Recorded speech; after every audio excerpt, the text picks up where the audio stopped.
Welcome to the Melanin Jelly Project Conversations, a podcast that celebrates diversity and representation in children's storytelling, entertainment, and edutainment. I am the host, Olunosen Louisa Ivaze. On this podcast, I chat with authors and creators of children's books, entertainment, and edutainment.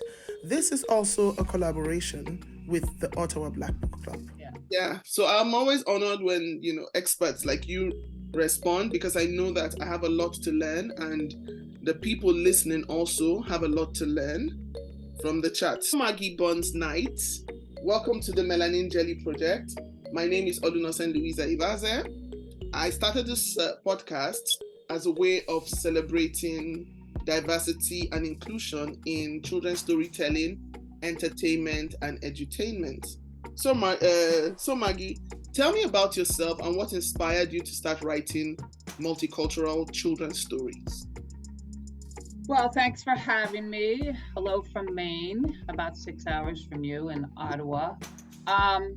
So I'm also a teacher. I was a teacher and I taught, most of my teaching has been in English as a second language or whatever English language learners. And for 9 years, I taught mostly kids who had come from Cambodia, Cambodian refugees and their families. And it was just a wonderful job. And their stories were just so compelling, but I never thought, okay, I'm gonna write a book about this. I just thought, wow, they have the most amazing stories. Aren't they the greatest children? And I sort of knew everybody had great stories and we just needed to keep telling stories. Just keep being good storytellers and maybe we could, figure out this whole world of ours. So I never, as I just said, I never ever meant to write books, but in 1990, where I worked in Augusta, Maine, the school invited Dith Pran, whose story was told in The Killing Fields, the movie The Killing Fields, about the Cambodian genocide under Pol Pot, to Augusta to speak about his life. So he had become he worked for the New York Times. He was a photographer for the New York Times. So he for some reason, he didn't come. So they had to get someone else to speak and they got a poet to speak. And this poet had written a poem called The Wall about the Vietnam Veterans Memorial Wall in Washington, D.C. And the wall wasn't very old. It was about 8 years old. It was pretty controversial. I don't know if some people didn't like it. They didn't like that a young Asian American had designed it, Maya Lin. They weren't sure it was the best way to represent the Vietnam veterans. But this wonderful poet named Doug Rollins read this poem he had written called The Wall. And I have no idea what was going on in my brain that day. I just came up with an idea for a book. As we read the poem, I said, walls, wouldn't that be a great book? To write a book about the stories of walls around the world for children, like a geography book, but through the lens of walls. So I turned to my friend who was with me. I said, wow, Elizabeth, I just thought of an idea for a book. And she goes, do you write books? I said, no, but I'm going to. So basically that's how my life started as an author. And the book is called Talking Walls. And it goes around the world and tells stories of different walls and the people that live near the walls. And this is an updated version. And as Annie, the illustrator, and I shared this book all over the country, we would go into schools and we'd open the book and we'd have kids, just by looking at Annie's illustrations, do you want to guess where this wall is? And I'm not even sure we said what country, we just said what place. And this is where the genesis from Africa Is Not a Country came, from sharing talking walls. So we would show them, we'd keep showing them pictures of different places, and they would say, oh, that's India, or that's France, or Australia. They would come up from countries, and then we would show them. Oh, wow. I should get this book. I should get this. We would show them this, which is Great Zimbabwe. And they would say, well, that's in the country of Africa. Mhm. Pretty much all of them. In the country of Africa. Oh, Yeah, so I would turn to Annie. And whisper to her, we should just write a book called Africa's Not a Country. We should just get this cleared up in this country. We should write a children's book and we should call it Africa's Not a Country, because obviously this is Zimbabwe, and they had most of the kids just didn't know that it was 53 different countries, because the way we teach it in the United States is it's just one big place. okay. So that's where the idea came from, and I'm just beginning to read. I haven't read it yet, but this is a grown-up book called Africa is Not a Country. Oh, by Dipo Faloyin. Oh, it's written by a Nigerian. Oh, wow. Yeah, it's written by a Nigerian, Oh, and it's Nigerian. called Notes on a Bright Continent. Okay. And so he eventually, I'm going to start reading it soon, and I'm going to, if I can find him, I'm going to send him a copy of my book and say, hey, nice title. Yeah, because I also have, because what I was doing with my series, it was, by the time I touch on different aspects of the African experience, I'm gonna have the final book, which is Africa is Not a Country, where I explore the different countries of in the continent. Interestingly, I started a series called Africa is Not a Country series. Oh, you did? Ah, you did? So where are they? When can I get them? So yeah, so on Amazon, because they got self-published because I couldn't find a publisher. So I did Crowning Glory, which is about African hairstyles. Oh, Then I did the African Safari about African indigenous animals. Wow. I went online and I was wondering, what have other people written about the continent? And which was very interesting. Then I came across this. Yes, right. It was pretty funny. So I went, okay, Africa is not a country. Interesting. Now, so I bought the book. That was 2 years ago, and read it. And I went, oh, this is interesting. So when I started writing for kids, I discovered a gap when I was looking for information about writing for children, especially multicultural books. Yeah. So that was why I started this podcast. I bought this 2 years ago, as I started off as a teacher, and everything I write, my goal is to teach. So when I had this book, I got an illustrator who did everything about African hair. Mm-hmm. And then I went a step further. I put in the map. I also put in a teaching guide. Just in case, so it can be adapted for schools. And what I love about your book is it explores culture, urban Africa, and that's through commonalities. Because when I saw it, I was wondering what you were talking about. I thought the book was going to touch on historical aspects of the continent. But I love the fact that it's just regular everyday life. It starts off with always respect your teachers and elders. And I was going to ask you, these countries you wrote about, because it starts from sunrise and then it ends at sunset.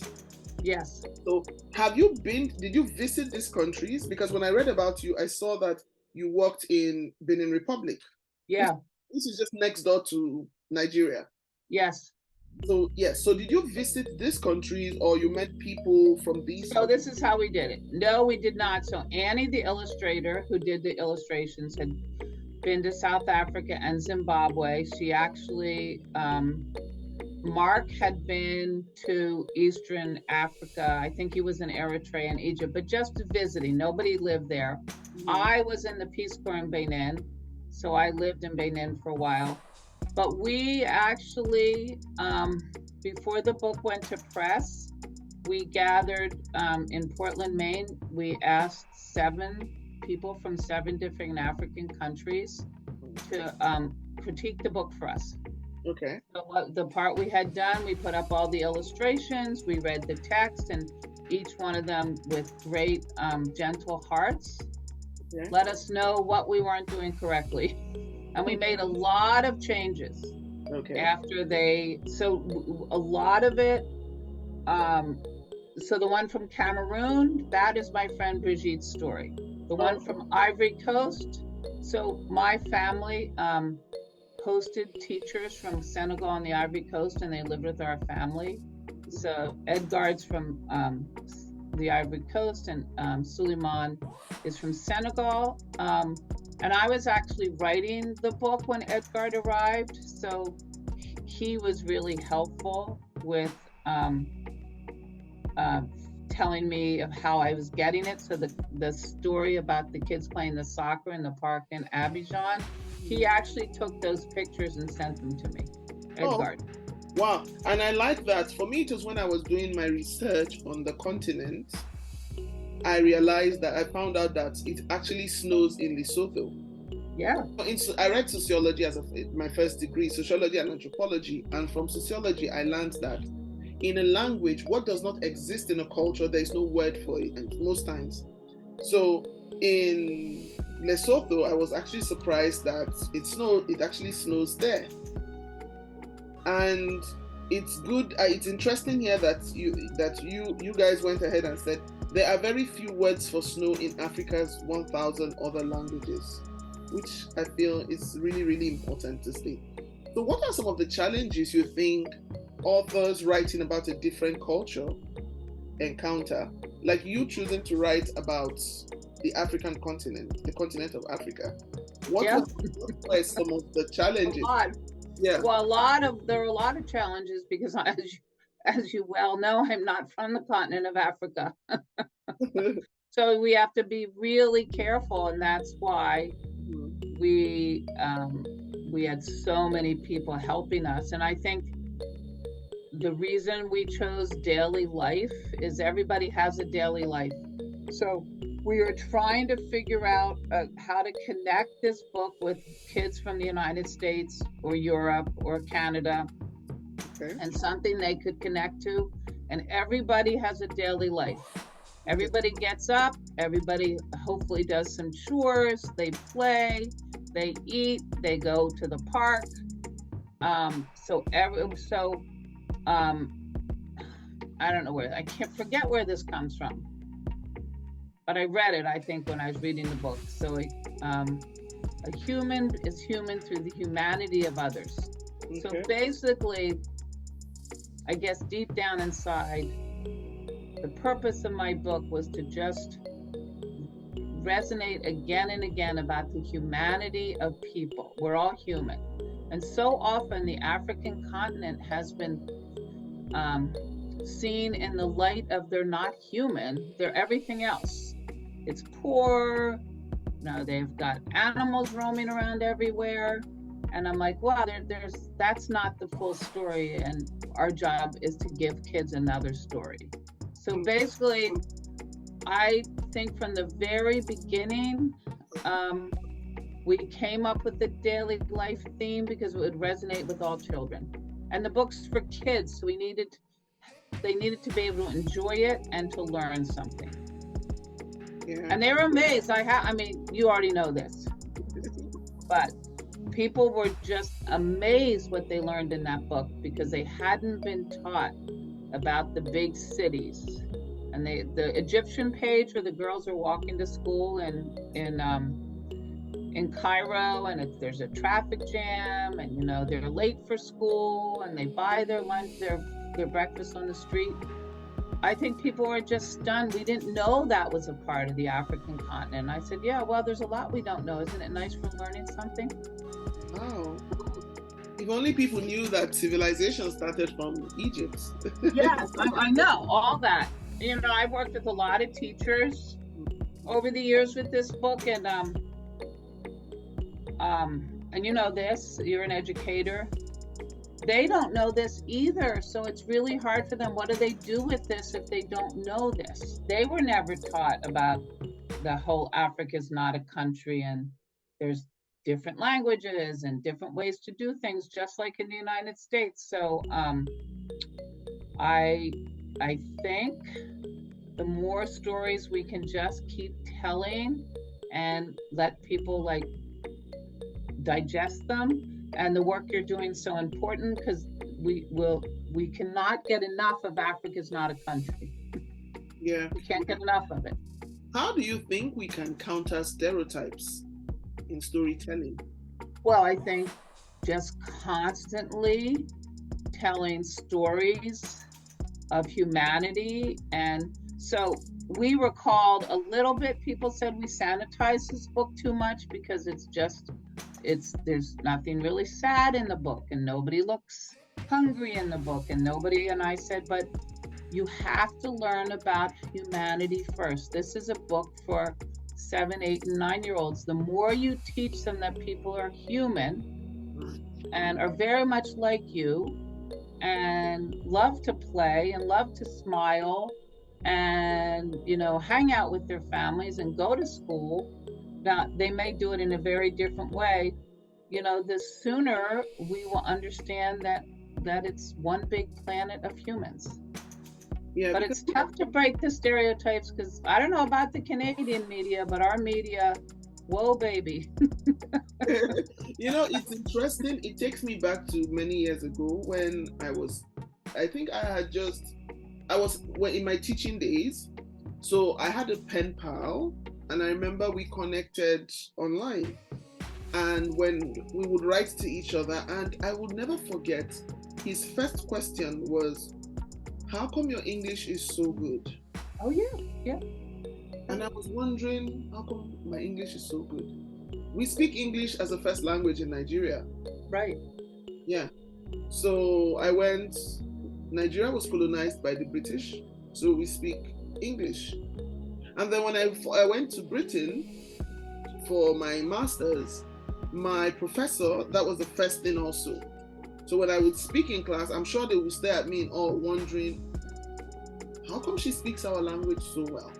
But I go, those were the things colonizers left behind, the effects of colonialism. And I explained to him that on the African continent, we have Anglophone Africa, Francophone Africa, Lusophone Africa. People will speak French, English, Portuguese. It all depends on the part of Africa, of the continent you visit.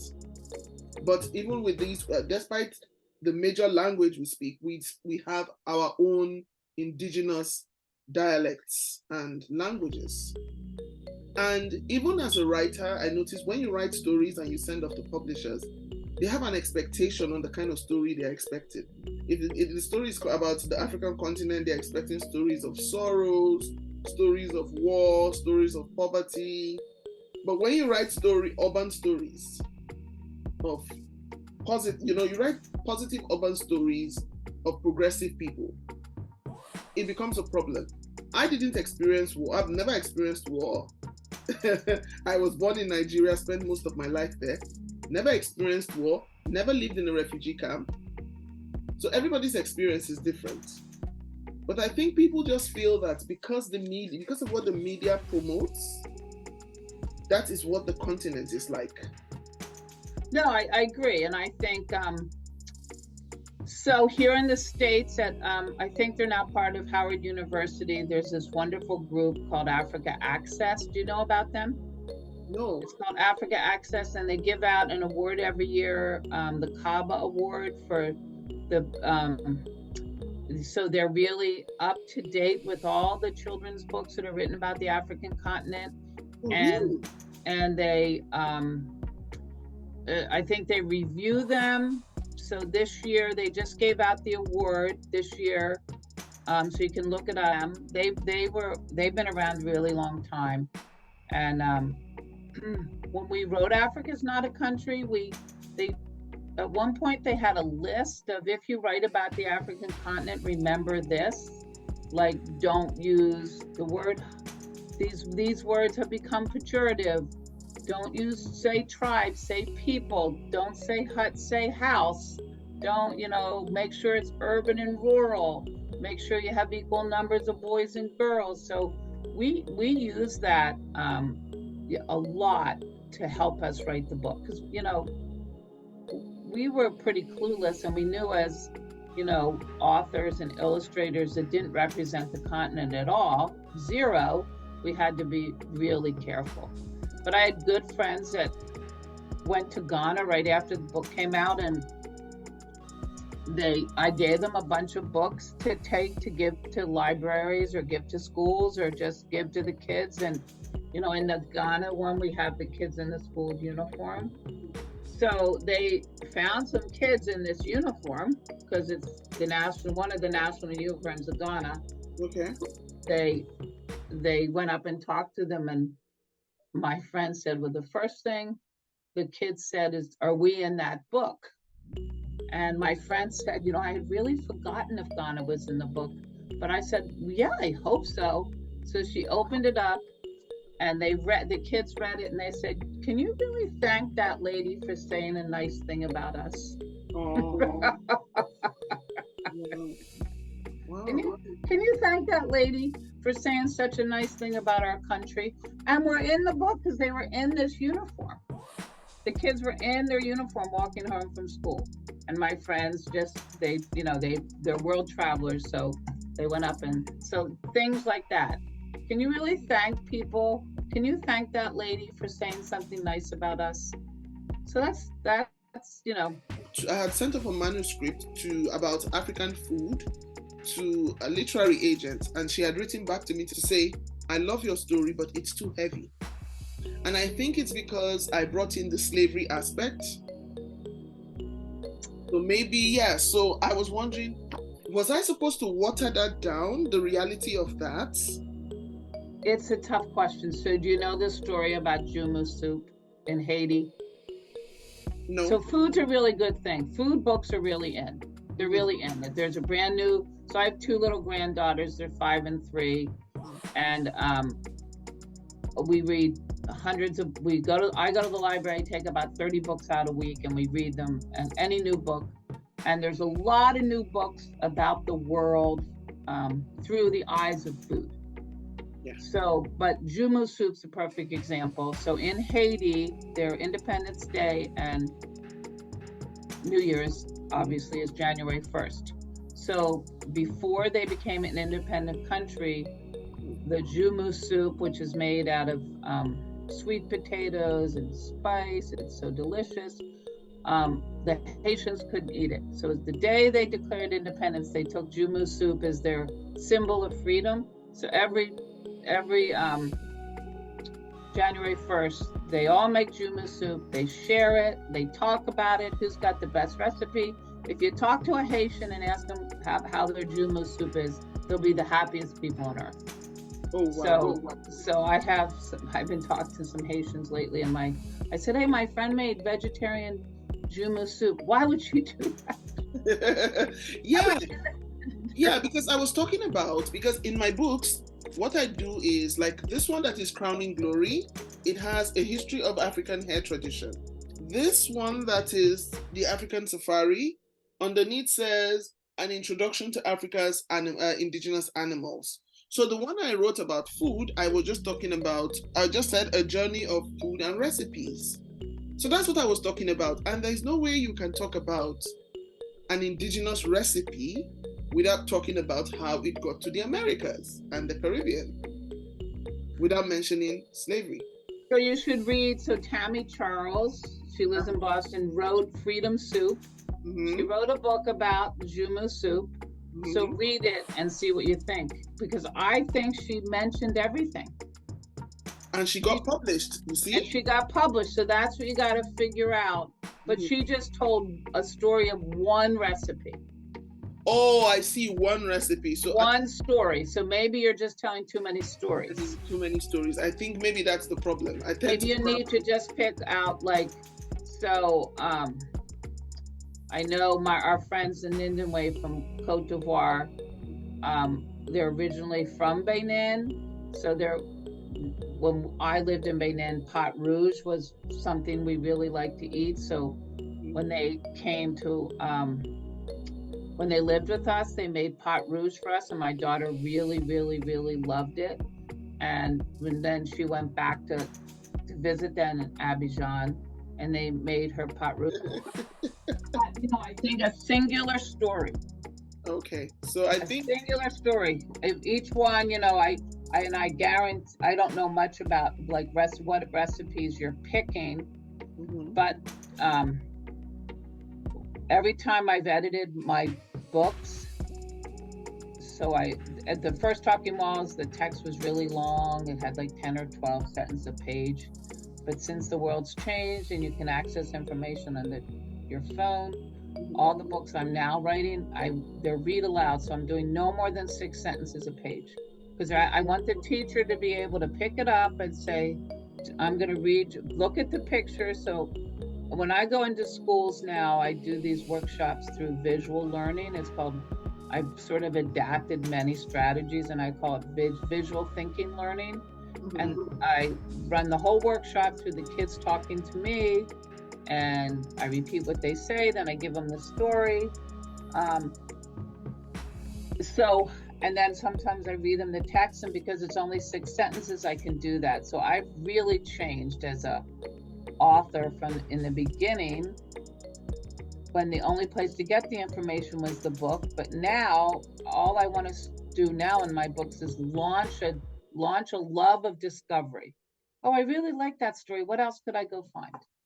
Oh, okay. Instead of giving them the whole story. The whole story. So basically conversation starters. Yeah, pretty much a conversation starter. So there's so many good books about food. We just got one out of, I think it was a grandmother came to visit the little girl. She was from Indonesia. The book is called Spicy, Spicy, Hot. And it's one food, one something. Oh, and just one. And then the grandmother kept making it, and the little girl couldn't eat it because it was spicy, spicy, hot. And then eventually she ate it. So it's just one. And then one of my favorite foods, one of my favorite children's books about food is bibimbap. So bibimbap is a Korean national dish. Okay. And I think her name's Linda's, I don't know who wrote it. But anyway, it's an illustrated book about a little girl and her mother, and they're going to make bibimbap, and it's all in rhyme, and they go shopping for the bibimbap, and they cook the bibimbap, and they stir the bibimbap, and they eat it. But what a great way to teach kids about other food. And so they're teaching them the culture without actually saying it. Okay, so I think that is it, because I explored different. I think maybe I just had too many recipes in there. You might add too many. I think it's a singular story and make it really strong. Singular, and make up. Because even in Africa, it's not a country. Each of those stories sort of,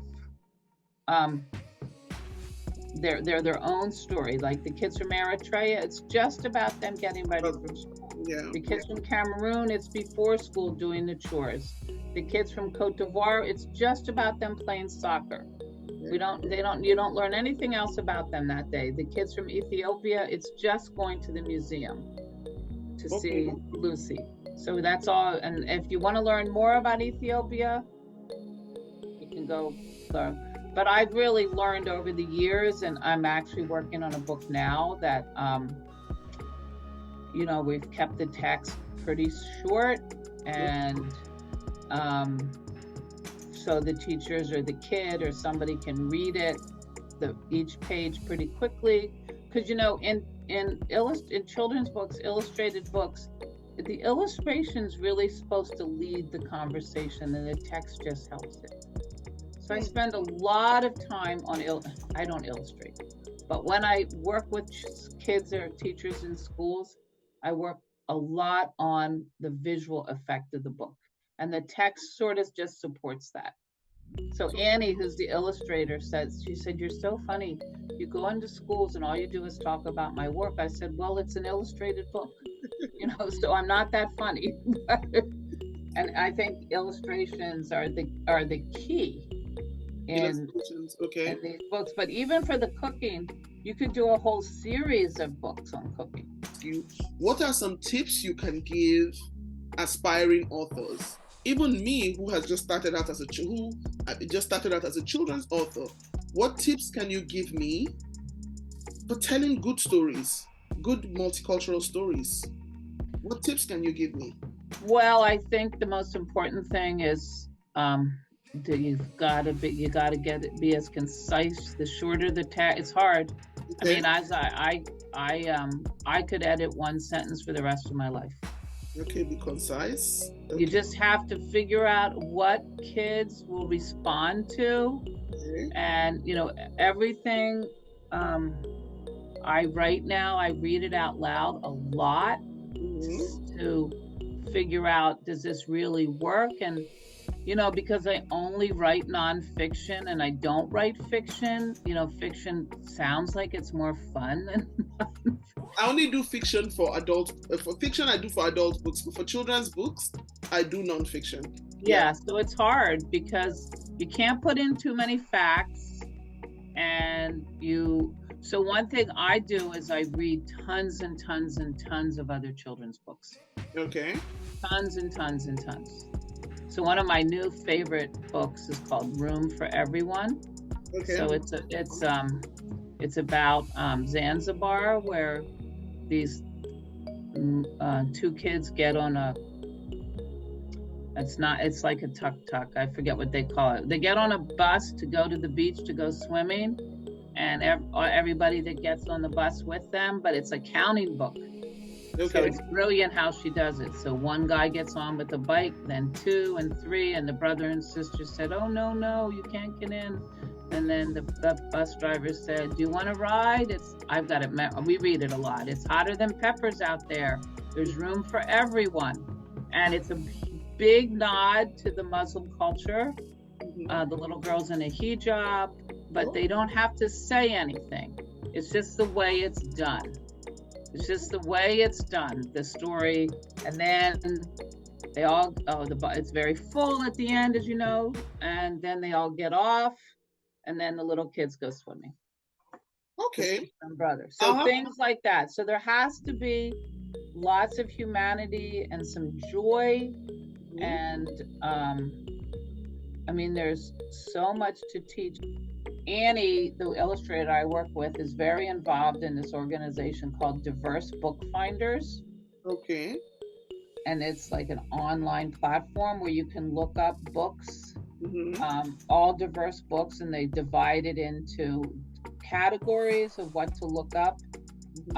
And they don't have, so cross group books so I know you're writing a little differently because you're just writing about the African continent, but like if you're going to have a book of multicultural, a group of books at a multicultural library here, you have to be really careful that the books for the kids of color aren't all about conflict. Okay. They can't all be about conflict, because then the other kids think, well, those people only have conflict. They have to have like books about humanity, and I think this is where the food books or the play books, where you play together or you eat together, are so strong, can be strong. Because you can't start out. So in Africa, in Talking Walls, at the very end, we have, I got a lot of questions. Why are you putting that in your book? But I said, because I want to, because it's a very important story. So the last story in the book is Nelson Mandela in Talking Walls. So in his prison cell at Robben Island.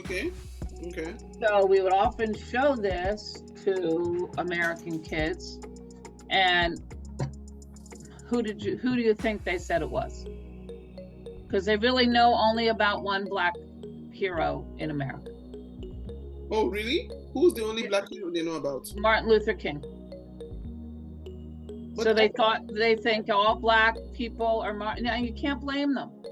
A lot of it is we just, okay, so we taught them very well about Martin Luther King, but let's shake it up a little and teach them some other things.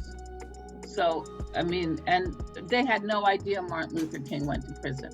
I mean, he did go to Birmingham and wrote some, but I just think we have to, there's so much work to do here.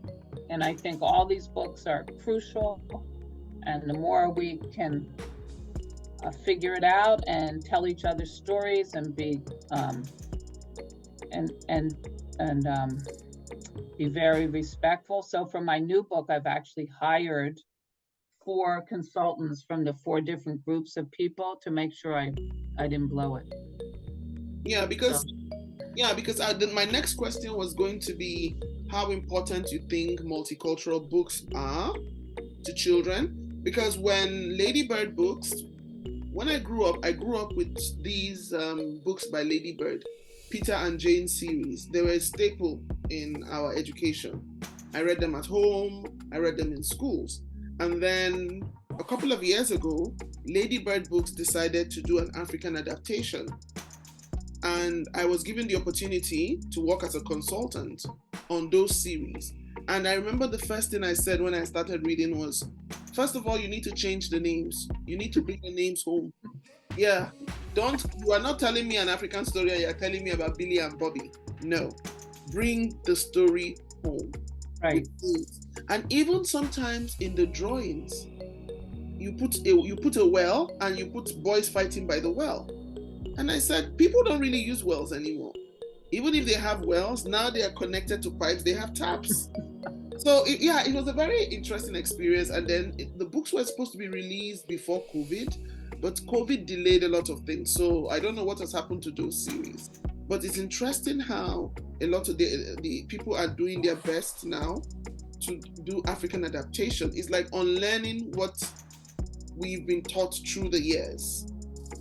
And people need to understand what goes on, that this is the African continent.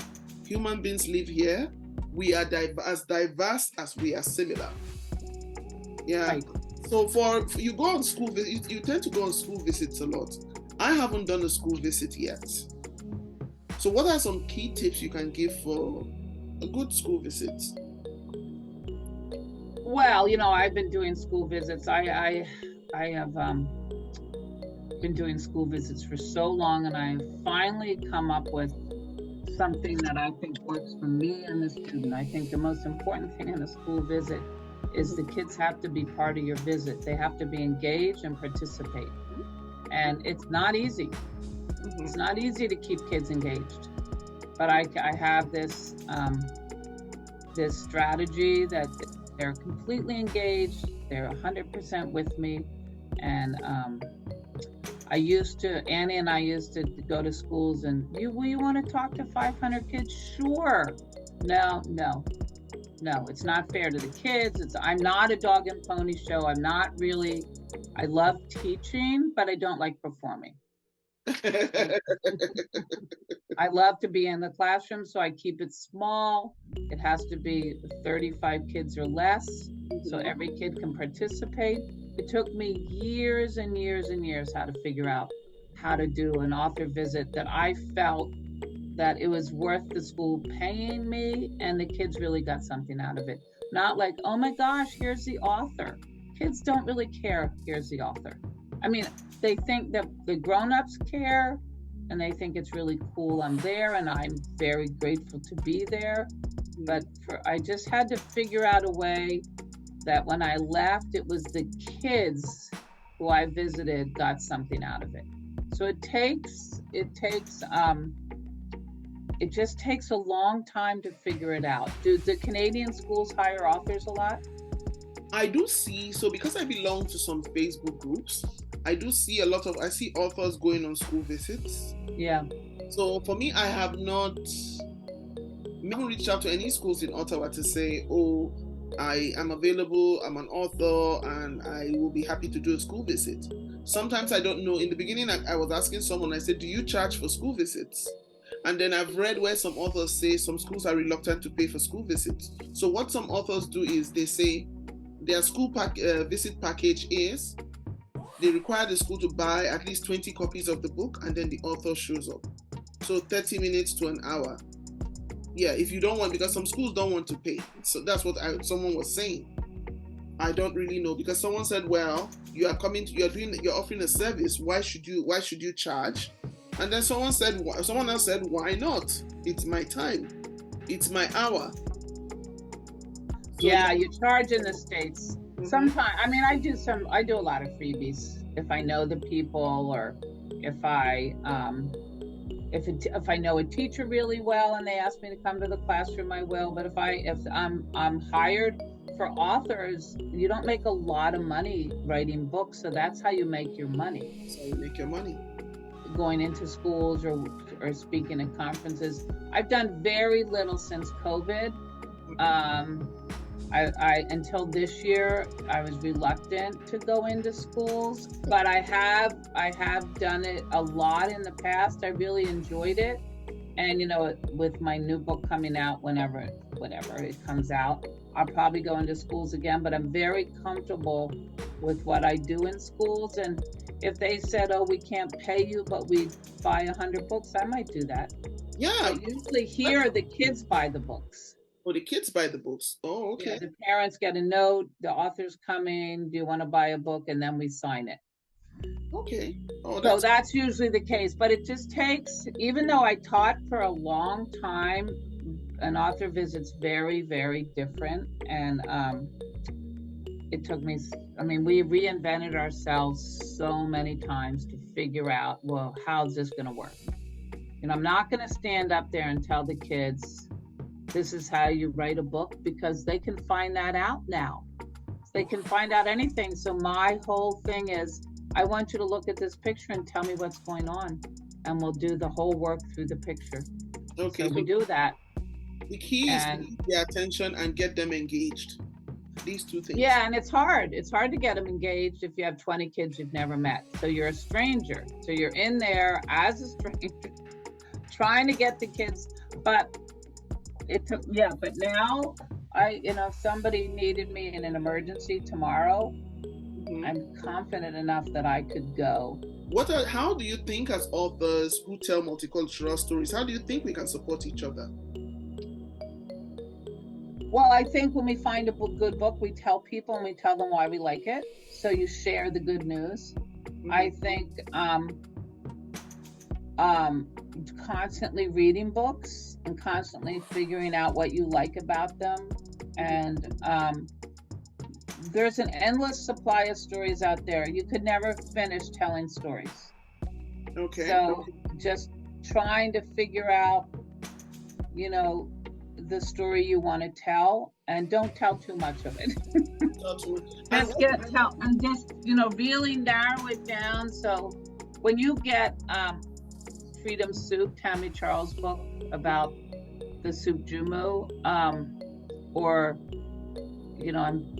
it's so funny because I love food, but I don't really cook very well, but I love reading these children's books about food all over the world. There's so many now.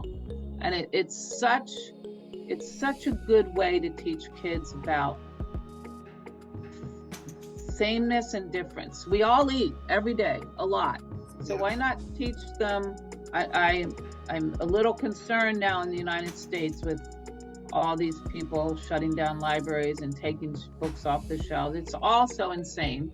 And I've been doing this for 30 years, and none of this bothers children. Children are so curious. None of this upsets children. I have a lot of upsetting things in all my books, and no kid has ever said, I'm so upset. All they want to do is know more. Were they sad Nelson Mandela was in jail for 27 years? Yes. Did it upset them? Yes. But they just wanted to know more. They weren't like, this is so sad. Could we close the book and not read it? So, I don't know if you've been following the states about the states that have, they're banning books and they're taking books off shelves. And it's like and I almost feel like, okay, I got to relaunch myself and tell people we're going to stop this because this is ridiculous. You don't take books off shelves. You use them appropriately. So I think we're in for a rough ride for a few years. So we all need to support each other. Okay. And what are the challenges you think authors of multicultural stories encounter when trying to get published? Oh, a lot. Because remember, who are the editors? Who you got? So I guess one of the best publishers in the United States for diverse books is Lee & Low. Lee & Low. I had tried them out some years ago. So they're still. I don't even know if what they take now, but there's a million other, and everybody knows. Well, everybody is saying we need books from diverse authors and diverse illustrators, and it's really important that everybody tells their story. That's one side of the coin. And the other side of the coin is, we don't need these books. Kids don't need to know this stuff. What's wrong with us? Just let's get back to the basics in education. Which is like crazy, because I'm not going to let that happen. So it's really hard, even if you're a published author, to get books published now. Now that you've explained that, be as concise. I'm going to go through those manuscripts again, cut down on the text. Like they say, someone said, if you want to write a good story, introduce people to the character, create a conflict, then a series of events, and create a resolution. Right. So, but if you're like doing a cooking book, or something else, the way I've done it, I really don't have any conflicts, but mine are a little different. I did write one book about immigration. I'll send that to you too. And then I wrote another book about welcoming babies, different ways to say hello to babies when they're born. But so my books little are just like a glimpse into a world. Okay. And so I don't really have to create a conflict. So yeah, I think we all just have to, so look up diverse book finders, look up Africa Access. Okay. I know from working with Nana Core, at one point there was a publisher in Ghana, a woman's publisher. I don't know if how they're doing. This was before COVID. I don't know. Look up Book Dash. I would like you to look up Book Dash and see if they'll let you write a book. Because I told Nana Core, because of the time change in South Africa and Maine, for me to do a Book Dash, I'd have to be up all night or something. Oh, okay. But she said, I want you to apply because you wrote Africa's Not a Country and see if you get in. So I think Book Dash, it's an interesting, it's interesting. And I think they got called on this a little, who was writing the books, and they changed it up a little. I used to get their emails and I don't know why. And I used to look at their new books. But if you look at the titles of their books, they're singular stories. Okay, singular story. One story. You're not doing an encyclopedia. Even if you have a lot to say, if you do it in a singular stories and build those singular stories into a series, that might work. Okay, that makes a lot of sense.